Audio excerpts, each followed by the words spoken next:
Hey friends, my name is Kathy Ritchie, and I like to talk about things that can make most people uncomfortable. And my latest podcast really hits a nail on the head. It's called Period, the End, but not really, and it's about menopause. The fact is, anyone with ovaries will go through menopause, and most will have symptoms. We're talking hot flashes, anxiety, sleepless nights, vaginal dryness, even abnormal bleeding.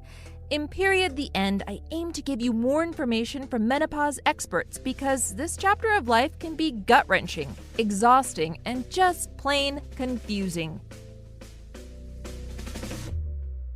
Information is power for you, your partner, your children, your friends, and colleagues. The other thing, this can be an incredibly isolating time for women, and now more than ever, we need connection. So let's get a little uncomfortable.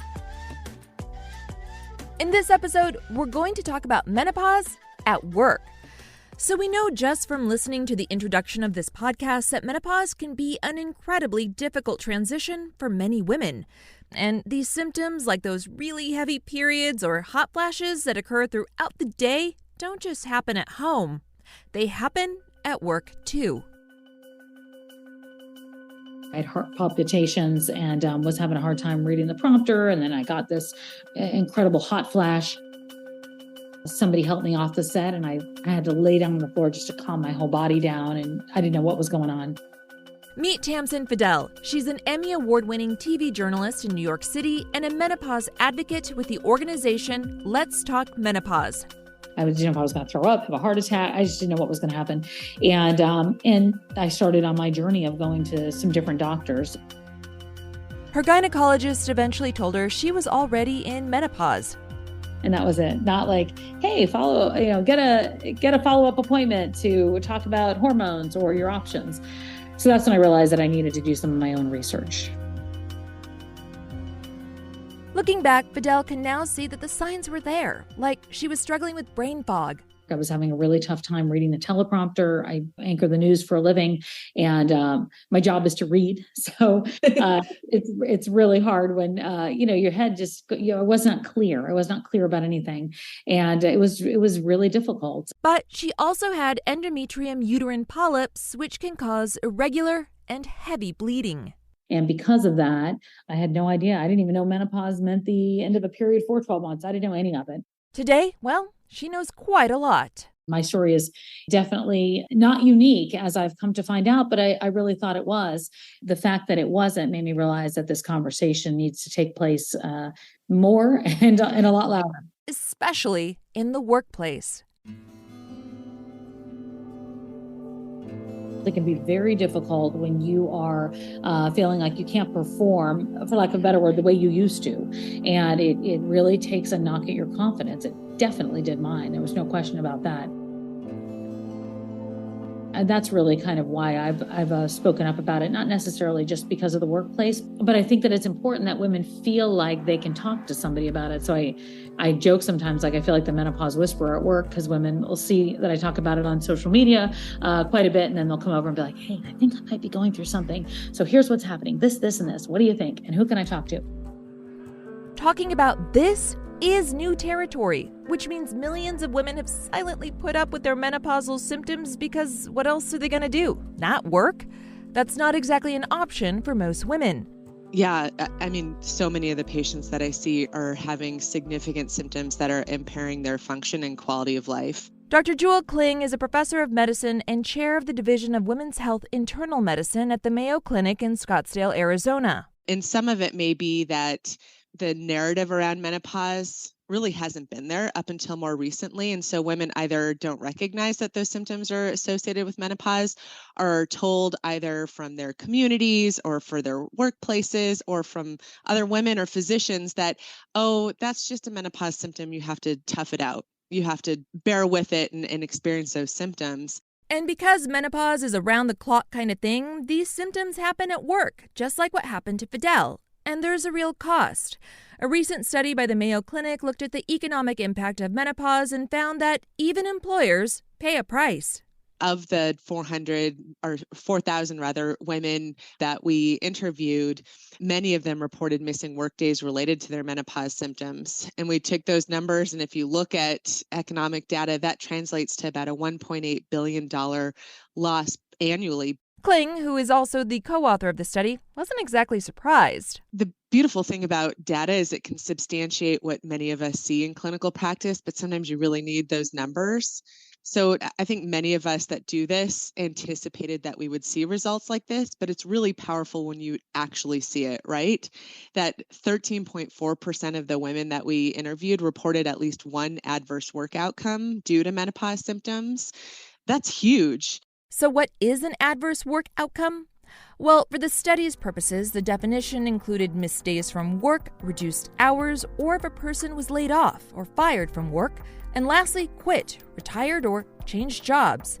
And we're talking about a period of time when women are most often at the peak of their career. And you can imagine standing in front of a boardroom presenting something important, or presenting on a podium, or, leading a meeting and having debilitating hot flashes during that time, just how impactful that can be. And the reality is people may not even notice, but if it's impacting you and your ability to really perform at the level that you know you can, that's a big deal. And just to be clear, women do amazing things under difficult circumstances all the time. This study shouldn't be taken as a reason to discriminate against women.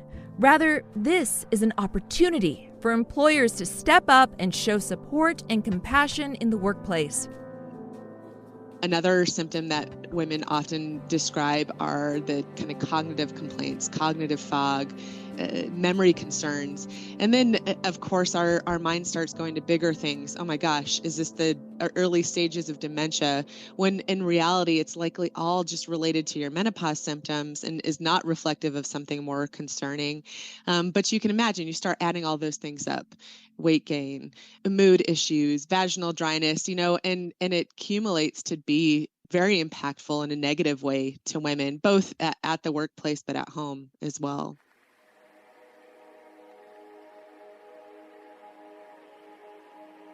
And it's not just the woman in the boardroom who's impacted.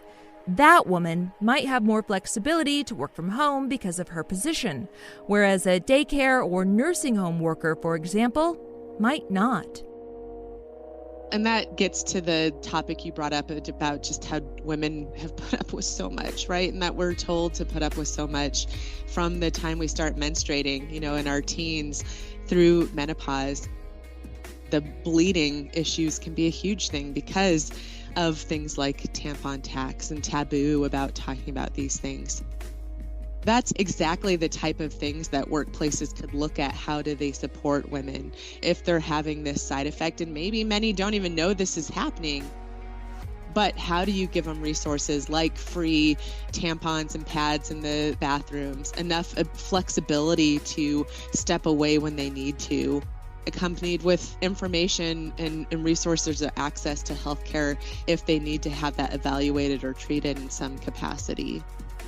Thing is, creating a menopause-friendly workplace isn't really that hard or even costly in some cases. In fact, a blueprint already exists in the United Kingdom. The UK's National Health Service, or NHS, is one of the largest employers of women, and creating a menopause-friendly work environment is critical to retaining staff. And what they're doing, honestly, could be done anywhere. Things like offering flexible work schedules, providing fans, access to cold water, staff training, even cooler uniforms for employees. It really just takes one person to start the conversation. Am I right? And you're right, like employees can bring this to their teams. But I think it would be so nice if the employers were proactive and brought this to the workplace because it's the right thing to do.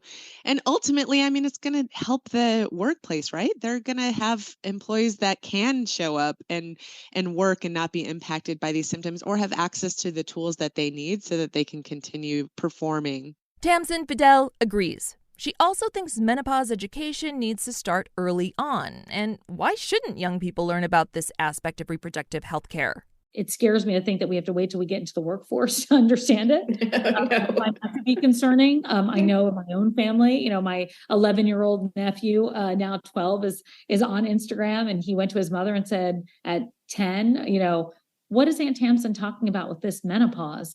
And he thought it was something he was missing out on, and she said, well, just like you're going to go through hormone changes, all women are too. And it really had to start at home. So I would love to see it when it comes to education early on. So it's just another normal thing that we get educated about. And maybe Fadal's nephew will one day be that manager or peer who gets it and can better support his future colleagues.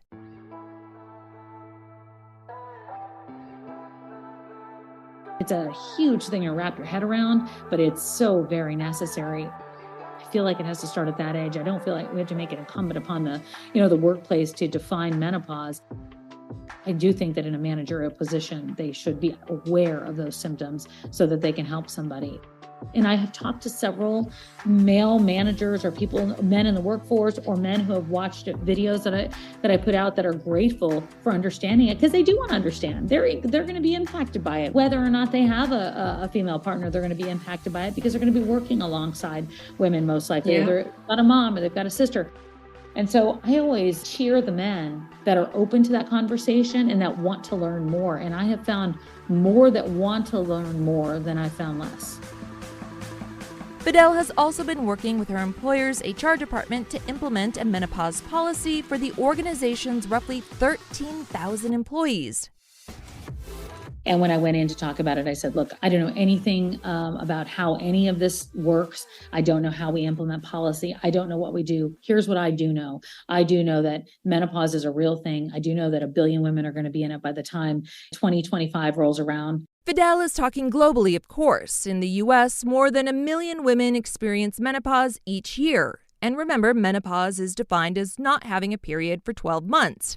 Millions more experience perimenopausal symptoms starting as early as their late 30s and 40s that can impact their performance in the workplace for years.